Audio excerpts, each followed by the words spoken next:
Дэлхийн монголчуудын Эмжил радио 88.1 урлагийн сугат харуулан сонсож буй эрхэм таны энэ өдрийн амар амгаланг айлтгая. За өнөөдрийн маань зочны цаг нэвтрүүлэг эхэлж байна. Тэгэхээр манайх стандарт хэмжил зүүн газрынхантаа одоо цувралаар зочны цаг нэвтрүүлэг хийж байгааг манай сонсогчид мэдж байгаа. Тэгэхээр өнөөдрийн маань зочноор стандарт хэмжил зүүн газрын бүтээгдэхүүн тогтолцооны баталгаажуулалтын газрын дарга Ган Зориг хүрэлцэн ирсэн байгаа. За танд энэ өдрийн мэндийг хүргэе. Өдрийн мэнд хүргэе.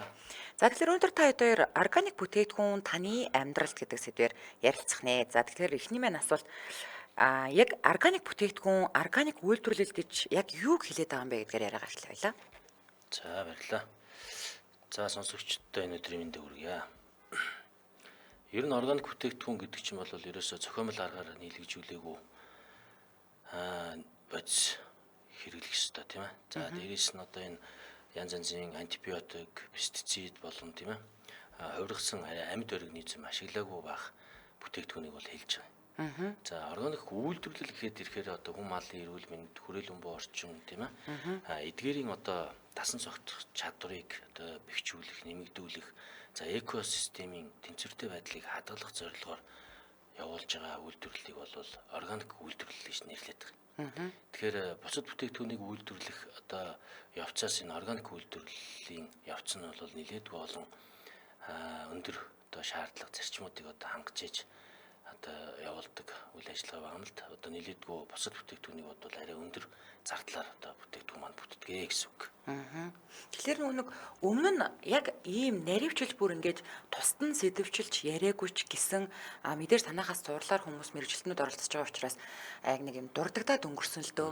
Органик бүтээгдэхүүн гэдгийг яг яаж тэгээд нөгөө органик гэдгийг батлаад байгаа юм бэ гэдгсэн. Тэгэнгүүт одоо юу гэдэг юм бүр ингээд одоо газар тариалан дээр гээл ярихад бүр анханасаа тэр хөрсөн хүртэл ирүүл те. За тэгээ ямар нэгэн одоо орчин шавж мавж устгах юм одоо цацаагүйч гэдэг юм уу. За одоо жишээлбэл зүгийн балан дээр л ярихад тэнчэнээс тийм газраас ингээд цуглуулсан зүгийн балыг ингээд шинжилээд тэгээд одоо органик гэж баталж байгаамаа гэдэг байгаа байхгүй. Тэгэхээр ер нь аж ахуйн жалбан байгууллагууд органик бүтээгдэхүүн гэд мэдээж ингээд хүмүүст органик шүү гэд хүргэхийн тулд танахаас ямар нэгэн байдлаар одоо баталгаажуулах гэдэг шүү дээ тий. Тэгэхээр энэ үйл явц процесс нь өөрөө одоо аж ахуйн жалбан байгууллагатай хэрэг хүндрэл учруулдаг. Яг тэгэхээр зэрэг нөгөө нэг төрийн байгууллагынхаа ингээ харилцахад их жоохон хэцүү байдаг тий. Хүн сурталчилгатай байдаг. Маш их цаг хугацаа зарцуулдаг шиг юм нэг тэгдэг шүү дээ тий. Ер нь хэрэг хүндрэлтэй тий. За мэдээж яг хуу арай яривчилсан одоо ингээ бүтээгдэхүүн болгон дээр өөр өөрийн тусгай шаардлагууд нь байж байгаа. Зөгийн бал, алтар арван гурил, за одоо жимс жимсгэнч гэдэг юм уу те хүнсний ногоо гэдэг. Тэг энэ болгон дээр өөр өөрийнх нь тавигдсан шаардлагууд харилцаа адилгүй л дээ. Тэгэхээр ер нь ийм байгаад байна. Ер нь хэрэглэгч өөрөө зах зээл дээрээс энэ бүтээгдэхүүнийг органик бүтээгдэхүүн худалдаж авахыг хүсэж байгаа тохиолдолд одоо дэлгүүрт ороод аль нь органик юм бэ гэдгийг одоо яаж таних вэ гэдгээс л эхлэмээр байна. Тэгэхээр хэрэглэгчийн одоо мэдлэг боловсролыг дээшлүүлэх бол маш чухал байгаа.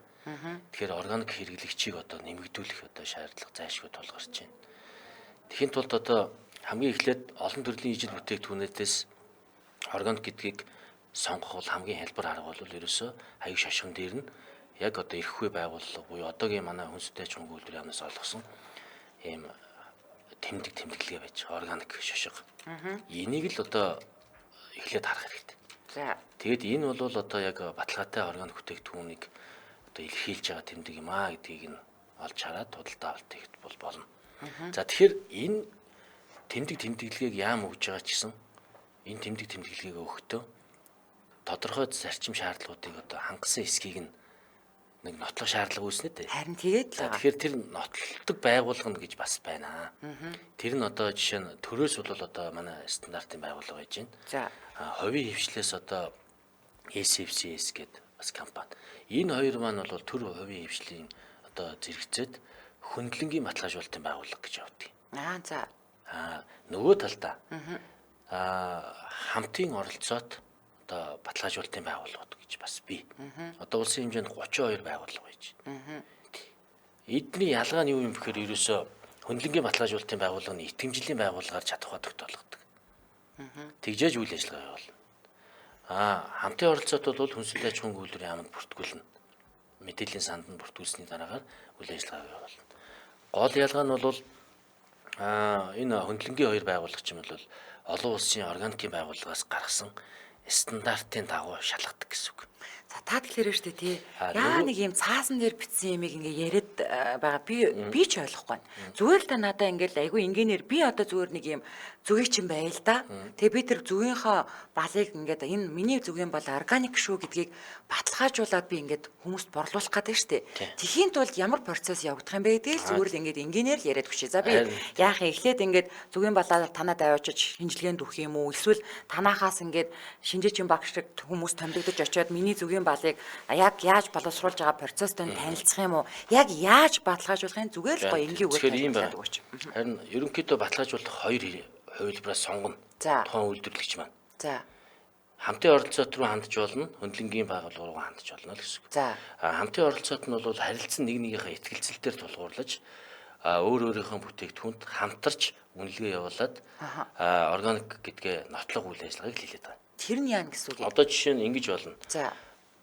Нэг нь төмс тарьдаг хүн. За. Нөгөөх нь төмсний үр тарьдаг хүн хоёр байлаа л да. За. Энэ хоёр хоорондоо гэрээ байгуулна уу, ихтгэлцэлтээр тийм ээ тулгуурлаад энэ хоёр хамтарч ажиллана. Юу вэ гэхээр үр тарьдаг хүн маань өөрийнхөө үрийг органик гэдгээ нотлуулсан тохиолдолд тийм ээ төмс тарих хүндээ худалдана да. Аха үрийн төмсөө. За тэнгуут нөгөө хүн чинь органик үр авж байгаа гэж бодоод төмсөө тарина штэ. Тэгэхээр нөгөө үр худалдсан хүн маань төмс тариалагч дээрээ хяналтаа тавина гэсэн үг. Ягаад гэвэл миний үрийг органик үрээр дангаар нь тарьж гин үү? Эсвэл өөр үртэй хойлоод том хэмжээний талбайд тарьчих гин үү гэдгийг үр худалдсан хүн маань өөрөө хяналтаа тавина. За. Тэгээд одоо зөрүүлээд ойлгогдож байна. За. зөрүүлээд нөгөө төмс тарих хүн маань органик үр худалдаалж авж байгаа гэдэгтээ бүрийн итгэлтэй байх хэрэгтэй ч тийм. Тэгэхээр бас холцсон үр вэ нүү? Бас те зарим нь органик бус байж болно шүү дээ. Тэгэхээр энэ дээр бас хяналтаа тавина гэсэн үг. Тэгээд ингээд нийлээд яг 100% органик болсны дараагаар зах зээл дээр органик бүтээгдэхүүнээ гаргах боломжтой болчихж байгаа. Энэ илүү хэлбэр одоо юу юм ба үйл явц юм байна. За тэгвэл одоо заавал тэгвэл төмсөөрөө занимаалт л да. Угаасаа л төмсний үр гэдэг маань өөрөө үрийн төмс л байгаа шүү дээ. Тийм ээ? Үрийн төмс л байгаа.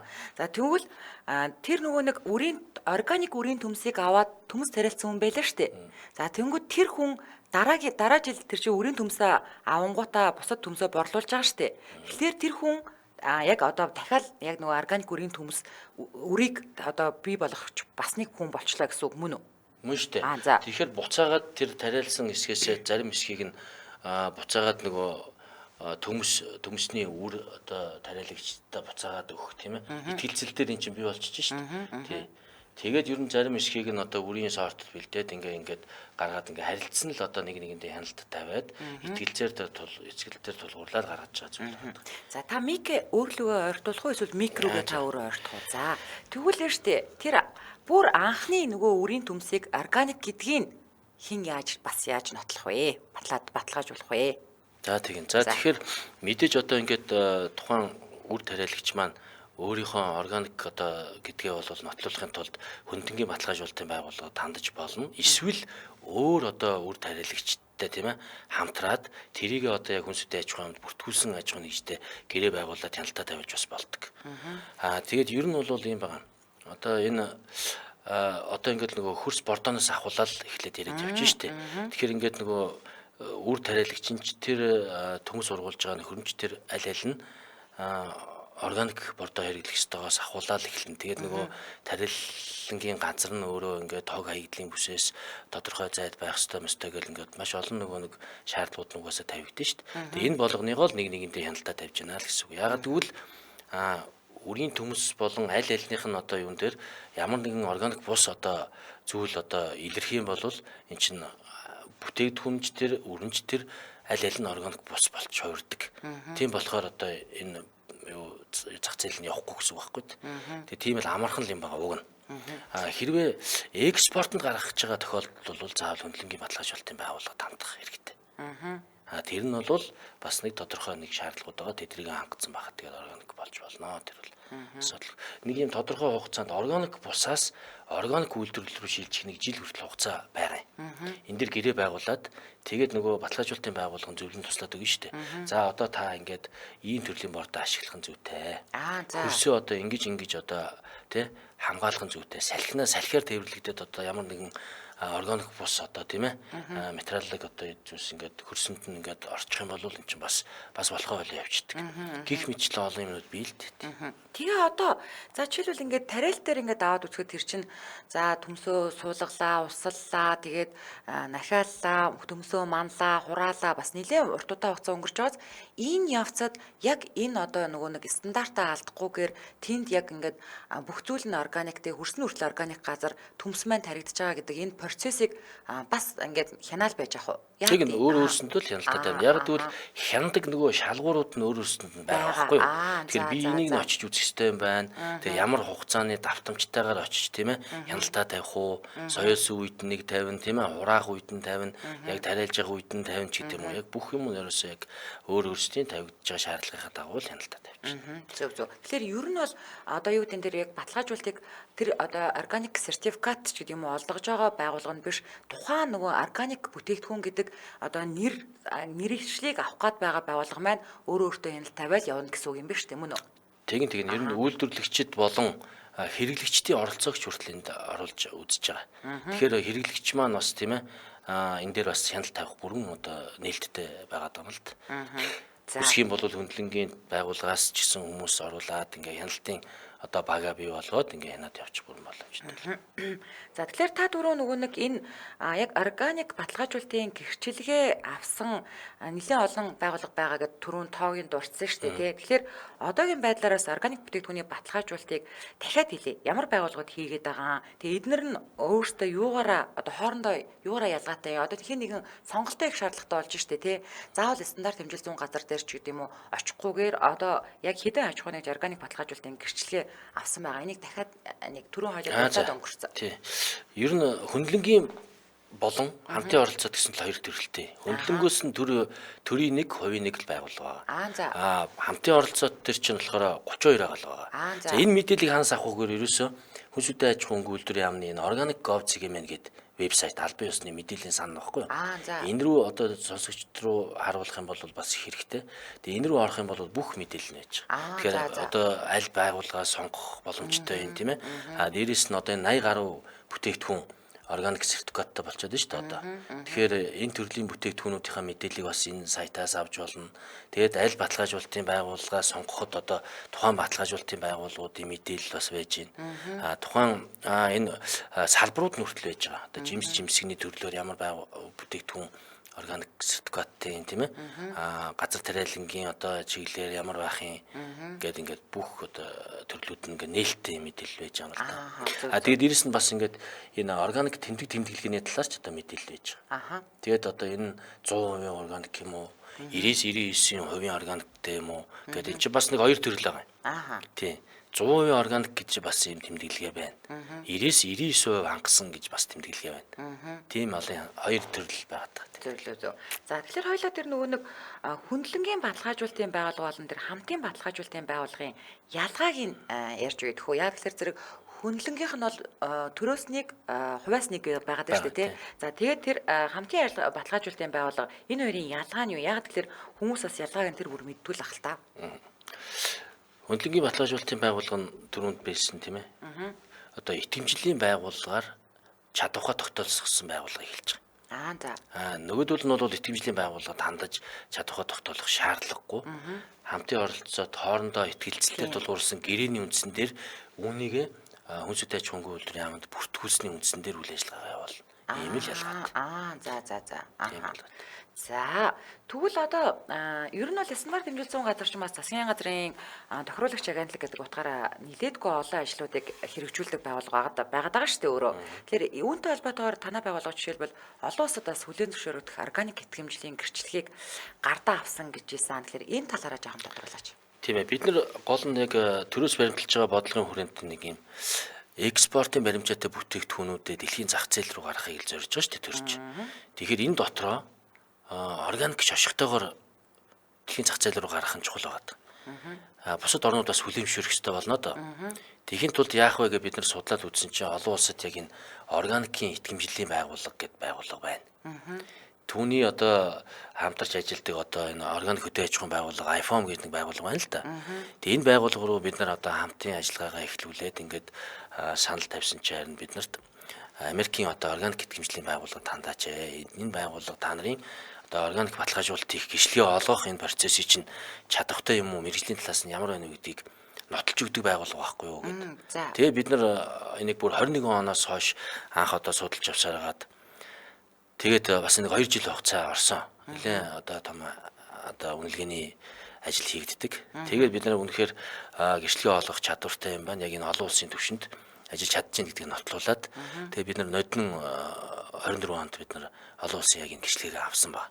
Тэгэхээр энэ гэрчлэгийг авснараа хамгийн гол нь одоо төр авах нь чухал биш. Хувийн хвшлийн тэр байгууллагыг авах нь чухал биш. Гол нь энэ байгууллага ч өөрөө чадвартайгаа нотлолцсон учраас энэ байгууллагын олгосон гэрчлэгээ нь өөрөө олон улсад хүлээмжшүүлэгдэх юм аа л гэдгийг нотолж өгч байгаа. Тэгэхээр одоо үндсэндээ манай органик үйлдвэрлэгчид маань бүтээгдэхүүнээ экспортлохыг зориул одоо хөндлөнгийн баталгаажуулалтын байгууллагад хандаад гэрчлэгээдсэн тохиолдолд тухайн одоо экспорттогч одоо орныхоо зах зээл дээр бас одоо худалдаалахад бас том одоо давуу тал болж байгаа маа гэдгийг хэлмээр байна. Би зүгээр ингээд манайхыг одоо дэлхийн 160 гаруй улс орноос сонсдоо штэ, үзэж сонсдог. Тэгээ би ингээд монголчуудаа ингээд бодохоор заримдаа ингээд хөвчлөлтөө өмнө сонсогддог байхгүй ингээд хоньны сүүл хилээр авч гарах гэж байгаад ингээд баригдсан ч гэдэг юм уу те. Тэгээд ер нь бол монгол махын мал өөрөө одоо монгол мал маань ямар гоё өөс шимт хижээлтэй юм идж байгаа билээ те. Тэнгүүдээ ингээд гадаадд байгаа монголчууд энд махнууд нь бүр ингээд амар угаагдсан. Австралиас орж ирдэг мах нь амар үнэтэй ч гэдэг юм ингээд ярьдаг байхгүй юу. Тэгэхээр одоо би тэгтээ сайн мэдэхгүй байна. Одоо яг гэвэл энэ талаарх надад нэг тийм стандарт тоо баримт харсан юм бол алга. Яг одоо ингээд гадагшаага манай монгол мах гард юм уу, экспортлогдож гарч байгаа мó. Тэгээд эднэр маань саяны дээр нөгөө нэг ярьсан одоо мэдээж дэлхийн зах зээл рүү гарч байгаа учраас гадагшаа гарч байгаа учраас яг л нөгөө нэг органик гэдэг тэмүүлгээгээ бас авч чадсан байдгийм үү? Хэрвээ гарч байгаа бол. За мах бол мэдээж олон экспортын гарцтай Монгол улс. Одоо урд төшөөс их хөдлүүлэл экспорт хийдэг байлаа шүү дээ. Тэгээ бид нар бас 2 жилийн өмнөөс одоо бас ажиллаж байгаа үр дүнд нь бид нар булангийн орнууд руу маха экспортлох боломжийг нээж өгсөн. Тэгээд одоо цаашлаад Хинстаны орнууд руу экспортлох ажлууд хийгдэж байна. Тэгээ энэ гарцыг нь л одоо бид нар бий болгох ажлыг манай байгууллага хийдэг гэсэн. Яг үнэ. Тий. Тэгэхээр гарцыг нэмэгдүүлж өгч. Гэхдээ махыг одоо аливаа улс орнууд органик гэдэг байдлаар нь шаардлага тавьдаггүй. Гол нь эрүүл, аюулгүй байх ёстой гэдэг дээр л шаардлага тавьж байгаа. Тэгэхээр тэрэн дотор юу ордог вэ гэхээр ерөөсөө нөгөө малын эмийн үлдэгдэл байна уугүй юу? Тийм ээ. За тэгээд нөгөө тогтсон одоо эмийн үлдэгдэл бүрэн одоо биеэс гадагшсан зохиолдолд одоо нэдлгаанд оруулсан байна уугүй юу гэл одоо иймэрхүү асуудлууд одоо голлож одоо шаардлага тавигддаг байж байгаа. Органик бүтээгдэхүүний хувьд бол манай орон ч өөрөө дэлхийн бусад орнуудыг бодвол органик үйлдвэрлэлийг бий болгоход хамгийн боломжтой орнуудад энэ тоогоор дээгүрч ихсдэг орн байхгүй юу? Тийм үү. Тий, ягаад гэвэл маш их том газар нутагтай. Тэгээд нөгөө байгалийн нөгөө экологийн тэнцвэрт байдал нь бас одоо сайн хадгалагдаж үлдсэн тийм ээ. Тэгээд нөгөө байгалийн онгон удагшин байдлаараа их одоо дээгүрт ордог орнуудын нэг л дээ. Тийм учраас бид нар мах гэлтгүй ерөн зүгээр энэ хүнсүдээ аж ахуйн гаралтай энэ газар тариалангийн одоо энэ бүтээгдэхүүнүүдийг илүү органик болгож экспортлох нь их өндөр боломж харагдаад байгаа. Тий.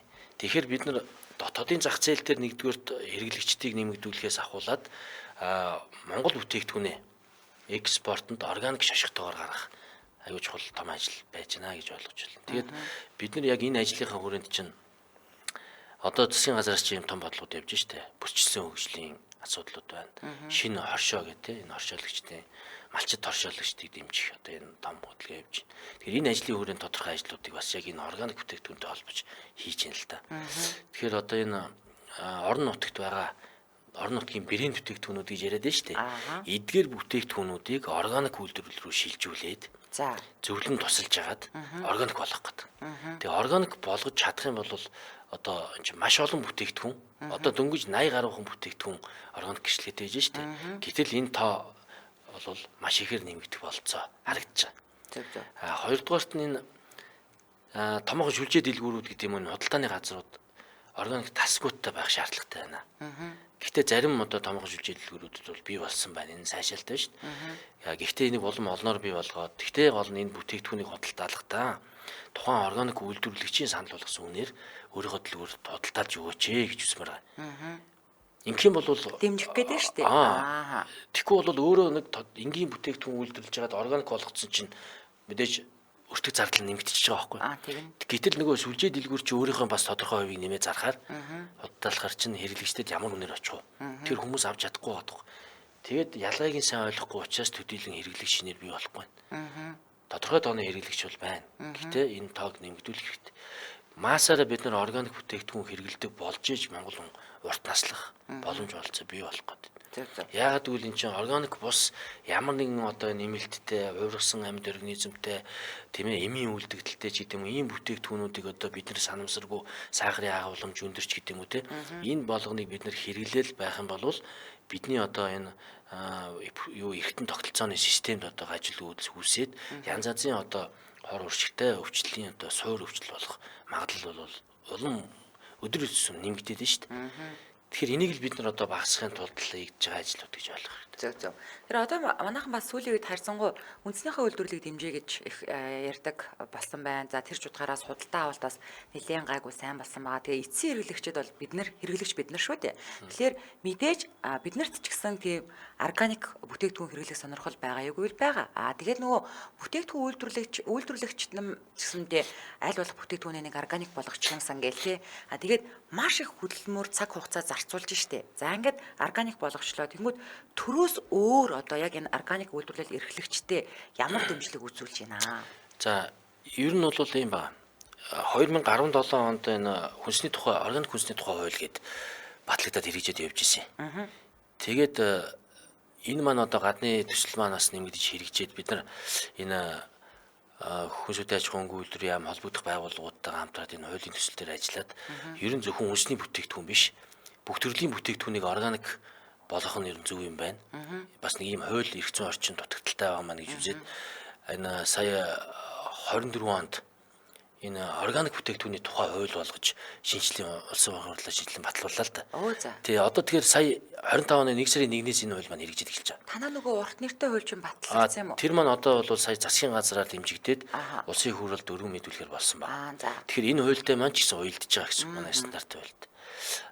Тэгэхээр энэ органик бүтээгдэхүүний хуульд ерөөсөө төрөөс ямар дэмжлэгийг аж ахуйн нэгж органик үйлдвэрлэгчдэд бий болж байгаа юм бэхээр ерөөсөө маш чухал дэмжлэгүүд бий болсон. За. Одоо нэгдүгürt энэ татврын хөнгөлтүүдийг бий болгож өгсөн. Хөшүүргүүд байна. За мөн зээлийн хүүгийн дэмжлэгүүд байна. Одоо хөнгөлтүүд бас орж ирж байна. За мөн органик үйлдвэрлэгчдэд одоо зарлал сурчлагаа одоо явуулахад нь төрөөс одоо үнэгүй тэрийг нь одоо хийж өгөх боломж олцоо. Одоо дэмжиж өгөхөр болж байна. За органик үйлдвэрлэлд ашиглах одоо тоног төхөөрөмжийг импортоор оруулж ирэх гэж байгаа бол тэн дээр одоо татврын хөнгөлтүүд одоо бий боллоо гэдэг ч юм уу. Тэгээ ер нь ингээд яг органик бүтээгдэхүүний хуулийг та бүхэн маань уншаад үзээрэй. Энэ дээр төрөөс нилээдгүй томоохон одоо дэмжлэгүүд бий болж байгаа. Энэ харин дэмжлэгүүд бий болсноороо харин органик одоо үйлдвэрлэгчдийн тоо бол одоо нэмэгдэх байх гэж бодвол бид нар харж байгаа. Тэгэхээр энэ үед одоо органик үйлдвэрлэл рүү эхлээд шилжих одоо хүсэл зорилтоо тодорхойлцсон болвол баталгаажуулалтын одоо энэ байгууллагууд руу хандаад би одоо ийм бүтээгдэхүүн үйлдвэрлэдэг юм аа. Миний бүтээгдэхүүн одоо органик болохыг би хүсэж байна. Тийм учраас та бүхэн туслаач гэж очих юм бол тэр байгууллага маань зөвлөгөн туслаад шилжилтийн үеийн гэрээ гэдэг нэг байгуулж байна. Тэгээд таны одоо өдөр тутмын яг тэр үйл ажиллагаан дээр чинь зөвлөгөн туслаад явчихна гэсэн үг. Тэгээд тодорхой хугацааны дараа за би одоо яг миний бүтээгдэхүүн органик гэж одоо шаардлага хангасан гэж бодож байна гэвэл ахиж одоо нөгөө байгууллагууд руу хандаад аудит хийлгээд. За. Тэгээд нөгөө улсууд нь очиод холбогдох нэг юм стандартын дагуу хийж нэг юм шалгуурууд бит. Тэрийг нь очиж үзэл чеклэл явчих. За энэ болж байна. Энийг хангацсан байна. Энэ болж байна гэдэг. Энэ шаардлага хангачвал тэгээд баталгаажуулалтын байгууллага гişлэгийг өгч чинь. Гişлэгийг аваад хүнсүдэн аж ахуйн яамд очиод би энэ органик тэмдэг авчих. Тэгээ бүтээгдэхүүн дээр шашган дээр байрлуулаад явчих юм байна. За тэгэхээр та нөгөө ярианыхаа ихэнд одоо ингээ хэрэглэгчид маань өөрсдөө органик бүтээгдэхүүнээ таньж мэдэж суралцах хэрэгтэй байна гэдгсэн шүү дээ. За тэгээд 100% органик болон 90-99% органик гэдэг ийм тэмдэглэгийг шошхыг наачих юм байна. Окей. За ингээд хараад танилаа гэж бодоход зөндөө олон баг бүхэл бүтээгдэхүүнүүд ингээд органик, эко тий ингээд веган гэл ингэсэн байдаг шүү дээ тий. Тэнгүүд нөгөө импортоор орж ирээд байгаа тэр бүтээгдэхүүнүүдийг бид нэр үнэхээр органик юм уу, үнэхээр эко юм уу, үнэхээр одоо тий ийм бүтээгдэхүүнүүдийг бид нар яаж мэдэх вэ? Таних уу? За чухал асуулт байна. Энэ дотоодын үйлдвэрлэгчдийг бол бид нар тэтэргүй хянж чадж байгаа. Цөөхөн байгаа шүү дээ. Одоо энэ вебсайт дээр байгаа бүтээгдэхүүнүүдийг хэрэглэгч тараад ер нь мөн бишийг ингээд ялгаад одоо энэ хайрцаг шошгон дээр нэм код байж байгаа. Тэр кодын энэ органик код зэгэм рүү ороод хийгээд үзэхэд байж лээвэл органик мөн дотоод чинь. Биш л бол буруу. Гэхдээ та сая яг хэллээ шүү дээ. Зарим бүтээгдэхүүн ингээд дур мэдээд бүтээгдэхүүнээ органик гэж нэрлээд бүр ингээд бичсэн байдаг тийм ээ. Эко бүтээгдэхүүн, натурал бүтээгдэхүүн гэж бичсэн байдаг. Энэ бол болохгүй шүү. Яагаад тэгэхээр хууль зөрчил асуудал болж байгаа. За. Тий, хэрэглэгчдийг төөрөгдүүлж шүү дээ. Энийг бол манай одоо монополи эсрэг газар гэж байгаа. Хуучин шудраг өрсөлдөөн хэрэглэгчийн төлөө газар. Энэ маань бол одоо хэрэглэгчийн эрхийн асуудлаараа тусгай хуультай идэв. Бид нар энийхээ дагуу хянч шалгалтай хийдэг тийм ээ. Тэгээд тэр улсууд маань ингээд яолж илрүүлээд бүтээгдэхүүнийг хэрэглэгчийг төөрөгдүүлсэн үйлдэл байна гэд арга хэмжээ авч байгаа. Тэгэхээр зах зээл дээр бол харьцангуй одоо нэг хэсэг маш их байсан. Энд чинь бол хамаагүй багассан шүү дээ. Одоо хаа нэг тэгж харагдаж байгаа. Харин натурал, эко өдр гэсэн тэмдэглэгээ бол одоо манай альч одоо байгууллагуудаас бол одоогор өгсөн юм бол байхгүй, ирэхгүй байгууллага байхгүй. Тийм байгаа шүү. Харин зүгээр гаднаас орж ирж байгаа импортын бүтээгдэхүүн дээр органик шошготой одоо USDA гэсэн ялангуяа Америкийн одоо талаажуулалтын байгууллагаас олгосон шошготой бүтээгдэхүүнүүд бол их орж ирдэг болсон байна. Гэхдээ бид нар бол яг энийг хэрэглэгч хэрвээ хүсэх юм бол одоо холбогдох байгууллага буюу хүн сүтэ аж ахуйн үйлдвэрийн яам эсвэл манай байгууллагын баталгаажуулалтын байгууллага руу хандаад энэ байгууллага органик хэсгийг одоо шалгаад өгөөч гэх юм бол бид нар шууд шалгаад өгөх бүрэн боломжтой. Дээрээс нь энэ бас манай баталгаажуулалтын байгууллагуудаар үндэсний одоо зөвлөнд ярьсан байгууллагуудаар баталгаажуулалт хийлгүүлсэн импортын бүтээгдэхүүнүүд мэдээлэл бас байж байгаа. Тийм үү тий. Гэхдээ олон улстай нэг юм хүлээн зөвшөөрөх асуудлууд яригддаг. Одоо USD-гийн баталгаажуулалтыг Монгол улс хүлээн зөвшөөрөх үгүй юу гэдэг. Одоо жишээ нь USD-гийн баталгаажуулалтыг Хятад, Солонгос, одоо Япон улсууд бол шууд хүлээн зөвшөөрөх одоо хилцээр хийсэн байж байна л та. Тэгэхээр Монгол улс бол одоо бас яг ийм хилцээрт орох уугүй юу гэдгээ бас бодлогын түвшинд ярьж байгаад ингээд яг байх хэвээр. Тэгэхээр мэдээж нэг олон улсад энэ iPhone-ийн бид нар одоо гишүүн болцсон учраас iPhone-ийн игнэнд байгаа одоо энэ 10 гаруй улс байна. Эднэр бол шууд нэгнийхээ баталгаажуулалтын байгууллагын үр дүнг шууд хүлээмжшөөрөх боломжтой юм. За. Тэгэхээр та түрүүн бас яриандаа дурдаад өнгөрсөн шүү дээ. Одоо ингээд үнийн хувьд ингээд нэг өөрчлөлт ороод ирэхээр хүмүүс одоо ойлгохгүй байна, таньж мэдэхгүй байна, тий ялгааг нь ойлгохгүй байна гэж штэ. Тэгэхээр нөгөө нэг хэрэглэгчтэй бас одоо боловсруулах хэрэгтэй болчиход байна да. Органик бүтээгдэхүүн чинь ийм байдаг юм аа. Магадгүй та бид хоёрын энэ яриа бас нэг тодорхой хүрээний хүмүүст окей органик бүтээгдэхүүн чинь ийм ялгаатай юм бэ штэ. Бид ийм учраас органик бүтээгдэхүүнийг арай жаахан үнэтэйгээр авах хэрэгтэй байна гэдгийг ойлгуулж байгаа. Гэхдээ органик бүтээгдэхүүн хэрэглэгчдийг нэмэгдүүлэхэд ер нь юу хийх шаардлагатай гэж та бодож байна?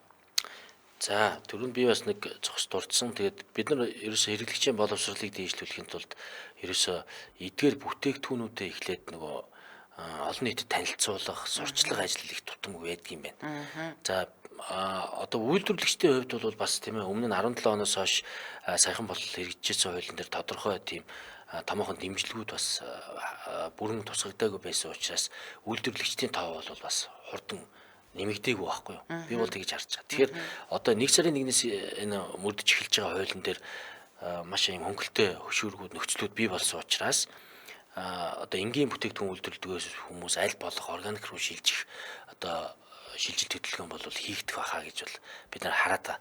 Тэгээ түрүүнд бид нар ярьсан одоо энэ малчит хоршоологчд гэд бий боллоо шүү дээ. Тэгэхээр энэ шинэ хоршоо хөдөлгөөнийхөө хүрээнд бид нар одоо ингээд хэдэн өрх нийлээд хоршоол бий болгоод тэгээд ингээд малын ашиг чимээрээ бүтээгдэхүүн үйлдвэрлээд энийгээ зах зээл дээр одоо гаргах ажил хийгдэж байна тийм ээ.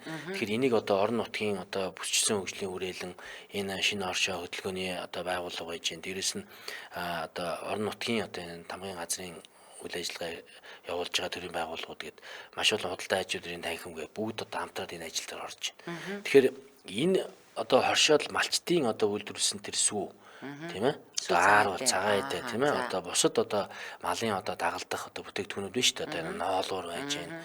Тийм ноолуур арьсны бүтээгдэхүүнүүд гэдэг. Энэ дээр бүтээгдэхүүнүүдийг одоо брэнд болгож ингэж явдаг байсан болвол одоо бид нар айжмаар органик болох боломжтой гэсэн бүтээгдэхүүнүүдийг нь тодорхойлоод тэгээд тэдгээртээ одоо ийм холбоо тогтоогоод тэгээд заавар зөвлөгөөгөө өгөөд ингээд явах ажил бол хийгдэж эхэлж байна.